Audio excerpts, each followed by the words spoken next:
প্রিয় সপ্তম শ্রেণীর শিক্ষার্থীরা, শুভেচ্ছা নিও। আজকে আমি তোমাদের স্বাস্থ্য সুরক্ষা বইয়ের পঞ্চম অধ্যায় বেড়ে উঠি মন ও মননে এর ৭৯ পৃষ্ঠার ছক সমাধান করে দেব। প্রথমে তোমাদের বলবো, যারা আমার চ্যানেলটি সাবস্ক্রাইব করো না তারা আমার চ্যানেলটি সাবস্ক্রাইব করবে এবং আমার সাথে থাকবে। তাহলে চলো আমরা ক্লাস শুরু করি। আমরা নিজেদের অনুভূতি ও তাপ প্রকাশের ধরনগুলো দেখলাম।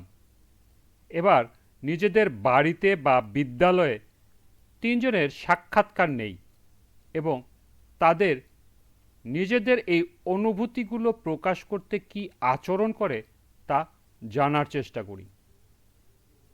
লক্ষ্য করো, এখানে একটি ছক দেওয়া আছে। অনুভূতি ও প্রকাশ এক। সাক্ষাৎকার প্রদানকারী তিনজন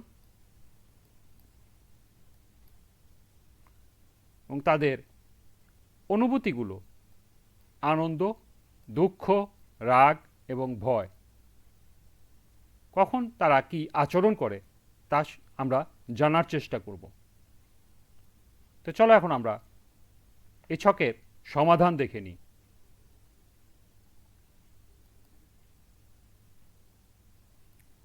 সাক্ষাৎকার প্রদানকারী মা। প্রথমে হলো আনন্দ। চোখে মুখে খুশির ঝিলিক থাকে।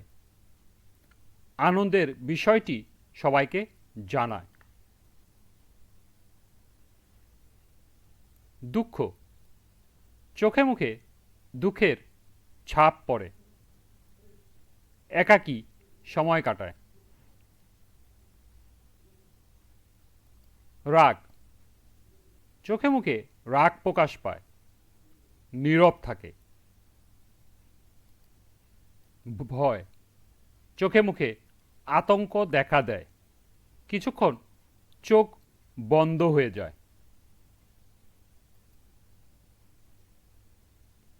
এ ছিল মায়ের অনুভূতি প্রকাশ।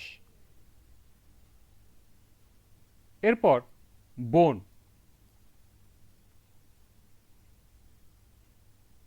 আনন্দ। খুশিতে প্রিয়জনদের জড়িয়ে ধরে, মন ভালো থাকে। দুঃখ। মন খারাপ থাকে, কথা কম বলে। রাগ।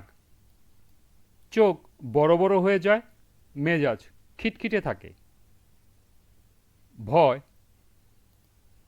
চিৎকার দিয়ে ওঠে, সবার মাঝখানে অবস্থান করে।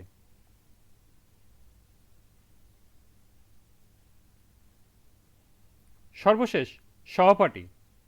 আনন্দে খুশিতে লাফালাফি করে, মন উৎফুল্ল থাকে। দুঃখে মন বিমর্ষ থাকে, নীরব থাকে। এরপরে রাগে চিৎকার করে কথা বলে, উত্তেজিত হয়ে থাকে। সর্বশেষ ভয়ে কথা বলতে পারে না, লুকিয়ে থাকে।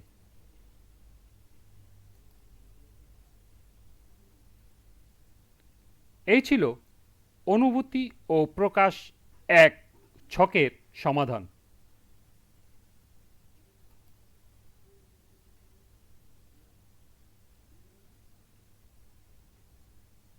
আজকের ক্লাসটি এ পর্যন্তই। পরবর্তী ক্লাসে অনুভূতি ও প্রকাশ দুই ছক সমাধান করে দেব। সবাইকে আবারও বলছি, যারা আমার চ্যানেলটি সাবস্ক্রাইব করো নাই তারা আমার চ্যানেলটি সাবস্ক্রাইব করবে এবং আমার সাথে থাকবে। সবাইকে আবারও শুভেচ্ছা জানিয়ে আজকের মতো আমি এখানেই বিদায় নিচ্ছি। আল্লাহ হাফেজ।